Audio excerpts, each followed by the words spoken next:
Let's start with American Idol. Tell me about how that went, how you got into it, and what the outcome was. I did audition for the season that's on right now currently.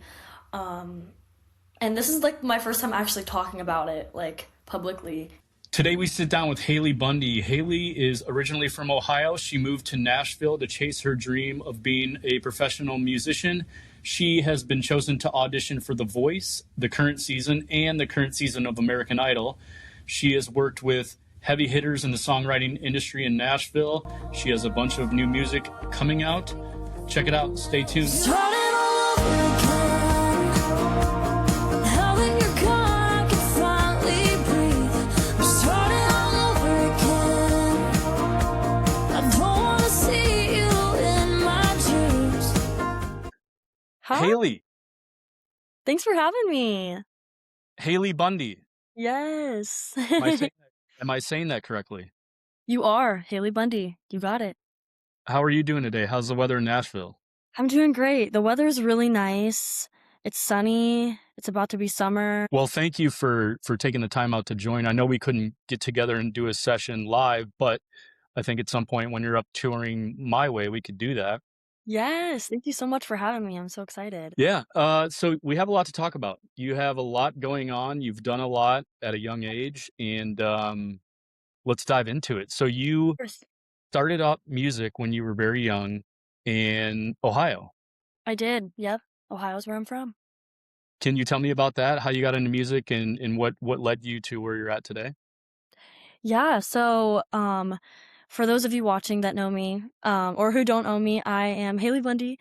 I'm from a really small town in Ohio. I I've been playing, singing since I was like 5 years old. I'm 20 now. With my dad. My dad got me into music.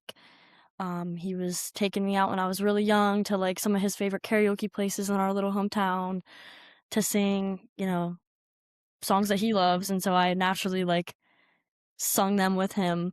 We would karaoke together. We would do like duets. We would do like Foreigner. We love Foreigner. That was one of our favorites to karaoke to. And I just kind of fell in love with singing and performing, and it's been my passion ever since I was like super, super young. And, my parents have pushed me to chase this dream, and here we are in Nashville.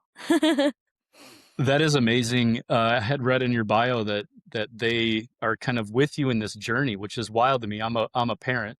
My daughter's not much younger than you, Oh, and just to uproot and move somewhere for a dream, which is really supportive and awesome. So that's amazing of your parents to do that. So you sure. graduated high school in Ohio and moved your whole family to Tennessee with you. I did, yes. I graduated high school.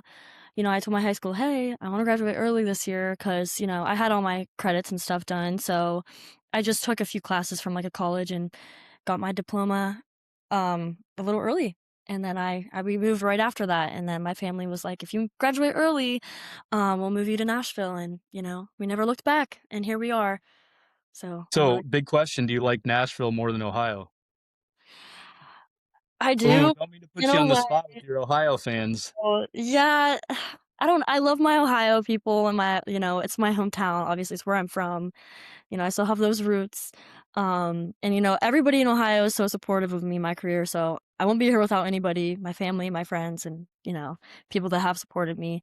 But yeah, I do like Nashville because there's always something different, like there's always something new. Like Ohio's great, don't get me wrong, but it's just the same old, like typical.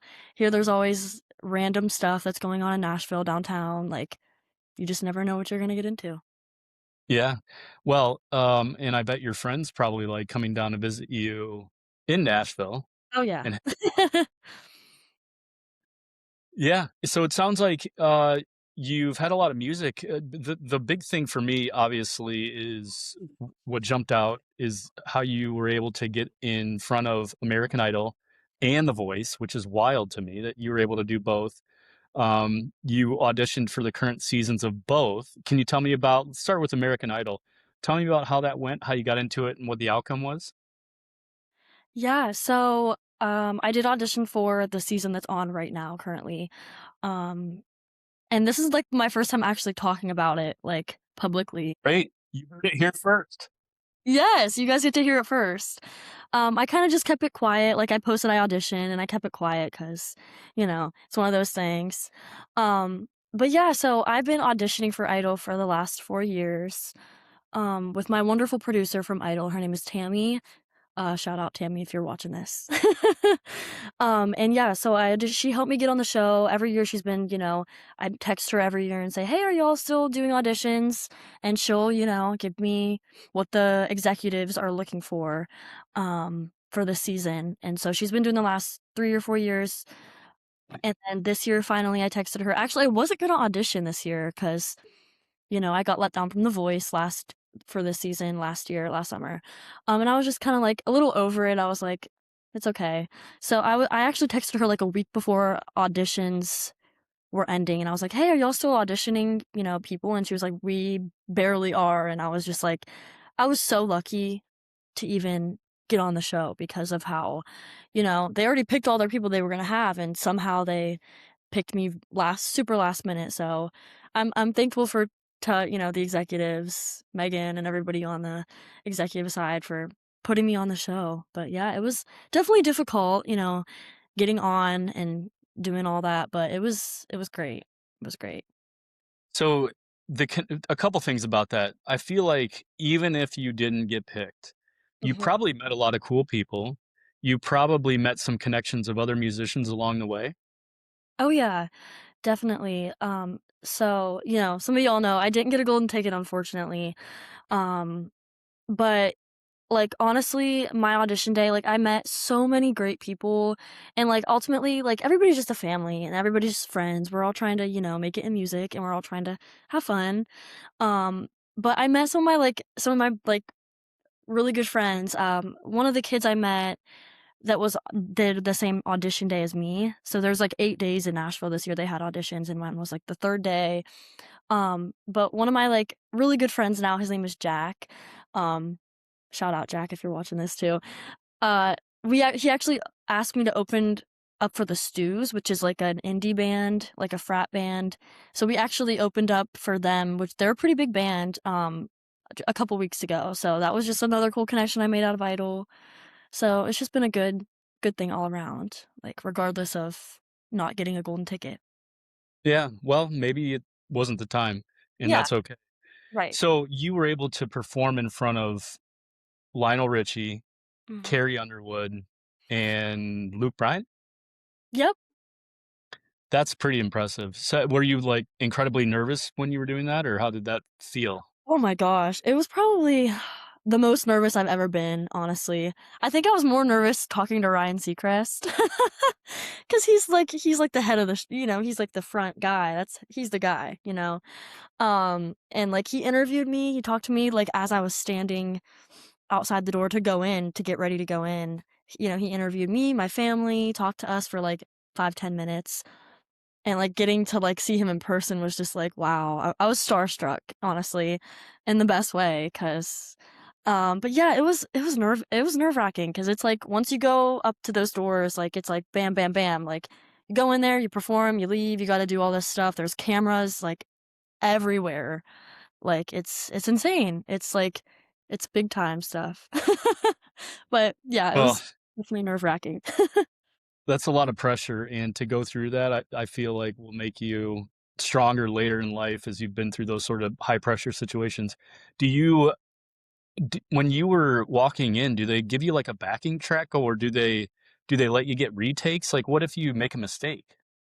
Nope, it's like a one and done thing. You go in there, like so this I brought my guitar player, Sage, with me for the audition. So I sang, I'll tell you all this in a second, but so I sang my audition song, and then, you just go in there, they ask you your name, they joke a little bit, they make it very personable, and Mhm. sing for them. Like, you just sing one song, um, and then, they give you some feedback and everything like that. But yeah, so I did it kinda just with him, and it was good, it was fun. I really enjoyed, seeing them in person, and just, like, their reactions when I was singing was cool, so Well, shout out to Sage. I don't know who Sage is, but Yeah, That's a some lot of pressure for him too, not to yeah. not to ruin your audition by playing Yep, the wrong chord. too, technically, you know? So tell me now, let's pivot. So this is the American Idol current season, so which is really cool. Mhm. Um, the one that's going on now. Tell me about The Voice. Okay. That was before. Yeah, so last summer, and I never announced this publicly to anybody because I wanted to keep it on the lowdown, I wasn't allowed. But I auditioned for The Voice, and I made The Voice, for this season that's on right now. I believe it's season 29. Um, and I made the show. I had my plane ticket, was about ready to fly out, start to film and everything. And then a week before I was supposed to fly out, I got cut. So they called me and they were like, we had to cast too many people this season. Unfortunately, you were cut." And that was like devastating for me because I was like about to experience something brand new, like a TV show. Like I was about to be on like a nationwide, TV type thing. And I was so excited, like, to do that and just to experience to be in LA, which I've never been to LA before. And just like to gain that experience. I was so excited for it. And so to get that call, because I planned my whole summer out, I didn't book anything because I planned on being in Los Angeles to, record and film. And then they called me a week before I was supposed to fly out and they were like, "Oh no, you've been cut." And so I was so upset. So that kind of discouraged me from doing any type of TV shows because I was just like, it's not fair, you know, to do that. But hey, it is what it is. So it Yeah, I definitely, mean, it's tough. There's a lot of really good people out there, and I sympathize a little bit with the hmm judges or the whoever auditions these people that yeah. like you choose. I mean, there's so many different hmm varieties and there's so many different good musicians that it's all like I imagine it has to be difficult for them Oh, and yeah. disappointing to cut somebody that might be good just because maybe they don't have room for another Right. country artist or whatever because I know they try to mix it up. Yeah, definitely. Yeah, so that was hard, but it was, I took it really good. Like, I'm not, in this business, you kind of have to be tough in a way, because you never know what's going to come at you. And so that Yeah. was rough, but Yeah, I'm a it was firm believer on timing. I think things mm, happen for a reason and when, you know, whether it's idle or whatever, yeah. there's a time when something's gonna happen and it's all gonna click. Mhm. Um, For so sure. let's talk about your music. So you are a country artist, you're now living in Nashville, you're playing events and gigs and all that sort of stuff. You have music out, published music. Can you tell me about first, let's talk about where you're playing your live shows, how they are, and then let's talk about your published music. Yeah. So I've been playing in Nashville ever since I moved here 2 years ago. Um, it was just kinda like, first, it was kinda hard to, like, kind of figure out, "Okay, there's a lot of talent in this town, like, how are they gonna book me, and, like, pick me over other people?" But it's kinda just, like, you have to stay on people and, like, go meet people and email people and do everything. You have to do every single thing that comes your way, and I think that's kinda what's helped me is because, like, one venue that I've played at kinda leads to other venues, and a booker from this venue's there, and they book you. You kinda always just have to be like, in someone's eye all the time, and, like, my dad always tells me that too. It's hard sometimes, like, you know, wanting like, trying to do everything and meet people, but yeah, so I've been playing for a couple years, here in Nashville. And I was playing for a while actually at this venue right across from the Grand Ole Opry, and it's called Dave& and Buster's. I played on the patio right outside, and this was something that, like, looking back, I'm like, "Wow, I can't believe I did that," because a lot of my fans on my page are from, came from watching. They would leave the Opry after the Opry show and go over to the Dave& and Buster's where I was playing on the patio and, like, watch my show. And so they've been following me for a long time from that, which was 2 years ago. And so that's where it kinda started, and then it's just kinda led to, like, the listening room I've played at, and just some random venues, and then also Tin Roof, which is one of my favorite venues that I've been playing at for almost a year going on now. And they're so much fun. I love those shows so much. I've always meet so many great people, and it's always a blast to bring my band to all the different states and getting that new, like, traveling experience with the band. Yeah, playing on Broadway, I could imagine it one of the most exciting things. Um, I've been to everyone, but I've never actually. Well, I take that back. A band I was in before played Live Oak twice. I don't know if you're familiar with them. Yeah, played there a couple times. So let's talk about the music. What do you have out? Yeah, so I have how many singles do I have out? I wanna say, like, 5 or 6 songs out right now. Um, but yeah, I released 1, 2, 3, 4. I've released 4 songs in the last 2 years, 2 of them being this year. I released a cover of a really, uh, great song that I love, an Elton John song, and then I've released my own song that I wrote, with Sam Tenez. Um, I released that one in January of this year, so I have a few songs out. The latest to begin. Tell me about that. When that came out, how it's doing, how it came together. Yeah. So I wrote that one, I want to say March of 2025, around there. So over a year ago with Sam Tenez and another producer, Austin Bianco. And Sam Tenez is a really good writer here in town. I think he has a record deal, I want to say, maybe a pub deal or something. But he sang a really popular song called Legends Are Made. And I connected with him through my dad. My dad paints guitars, so he kind of like weaves in his guitars. Your hold on, your dad paints guitars? He does. He's I very need good his at it. I will info. I I'm need not a guitar. What? I need his info. I need a guitar painted. Of course, we'll add that in here. He's great. He's so talented at what he does, so it's really nice. But yeah, he painted a guitar for one of Sam's friends, and then Sam connected him. His friend connected me with Sam, and then we wrote a song, and we wrote "End to Begin," and it was just cool how that came together.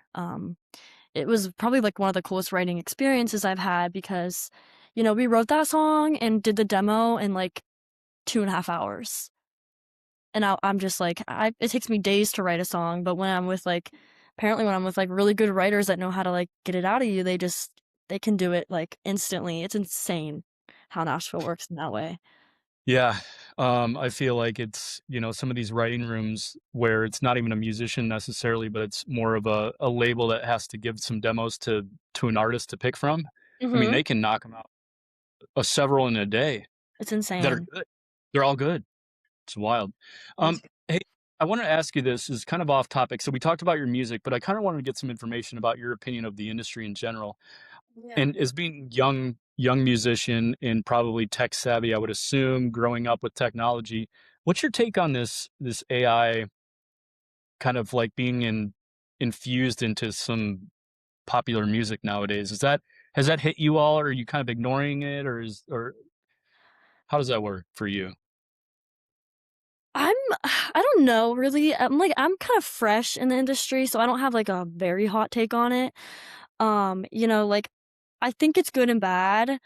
From what I've heard from like musicians that have been in this business for a long time, they don't like it, but they also kind of like it. Like I've heard mixed opinions about like, people are using it for demos, like to get a whole song. When you write a song, put it in Suno, and then you have a whole demo, like it adds every instrument you want, but then it takes like the creativity side out of it, which Hmm. I like being creative and like coming up with my own thoughts and like hearing a song and being like, wow, I love that. So it just kinda does it for you, which I don't really like that. Like, I think that art is made from, like, artists, like, it's your own thing, like, it's art, it's truly, and so, like, I think AI is definitely taking that away. Um, and I mean, I could definitely live without Suno. I don't really use Suno, like, for anything really. But yeah, I don't know, I'm not a big fan of it, and I think it could, okay, so I actually have an example. So I was playing a show one time, and this guy comes up to me, and he's a writer. Apparently, he's a writer, and he gives me a QR code and says, "Hey, go listen to my music." And it was all on Spotify, released as like Suno songs. And I'm just like, it's cool that he wrote this, I guess, or I don't know if he did write it, but then it came up with like a track for him. But it's also like it just takes away the art out of it, Like anybody can be a writer. You don't even have to have talent. You can just put your thoughts into Suno and bam, you have a song. So it's weird. I don't know. No, you're actually spot on because I don't think anybody really knows what this is going to turn into. It can help people. I mean, let's say that you're somebody that can't play an instrument, but you're really good Yeah, poetically and lyrically, right. and maybe you need some help to get some ideas out. That's cool. Exactly. Yep. Yeah. The other situation might be if you're spitballing ideas and you need some accompaniment and you just need to get something on paper to kind of drum up some ideas. Mhm. That's fine, I guess. I'm not a huge fan of the let's just push out entire songs over Suno just cause. I mean, it Right. it like you said, it defeats the purpose of an artist. The other thing too is that what you're doing, the way that you're going about it, performing, writing, performing, that gives you um experience performing. So let's say you're that guy that gave you the QR code. Let's say he gave you a QR code and that same album went really viral or it went big or something, and then he had to perform. This guy may have never performed before. Ex That's an art in itself. Mhm. So yeah, I'm glad you mentioned that. I was curious on kind of like the younger generation and how they view it, and I think you're right. I don't know if anybody really knows how to interpret this at this point, but Right. it's something to be cautious about when you're listening to music and writing music because it could defeat the purpose of certain music if it's written by a computer. Exactly. It just takes away all the feeling, you know what I mean? Like, it's just like, eh. Like, I've heard AI music. I work in a nail salon part-time sometimes, and, like, all their playlists that they play on over their thing is just, like, I can just tell it's AI, and the voice Yeah, is AI, and it's just like, "Why are we giving these people streams?" Because it's just like, I don't know, it's just weird. I don't like it, really. Like, I like it more raw, like anything that's more raw. But I mean, hey, it works for some people, I guess, to like get ideas and whatever. So if it right. works for you, do it, I Uh, guess. yes. Well, tell me about we prepped a little bit early, and you told me that you know Marty Dodson. I am Mhm. familiar with Mark. I think what he is doing with Songtown is amazing, especially in a world of people using AI for music. How did you meet him, and what did you guys do together? Yeah, so Marty is a great writer. If you don't know Marty, he wrote "Must Be Doing Something Right" by Billy Currington and so many other great songs.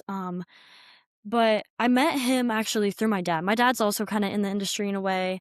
He, paints guitars and stuff. My dad's always on Instagram and Facebook, like looking up producers and like trying to get me connected with like all these people. So he's like behind the scenes, he does all that stuff and just trying to get me connected with like, some of Nashville's biggest writers. And he happened to catch Marty right at a time.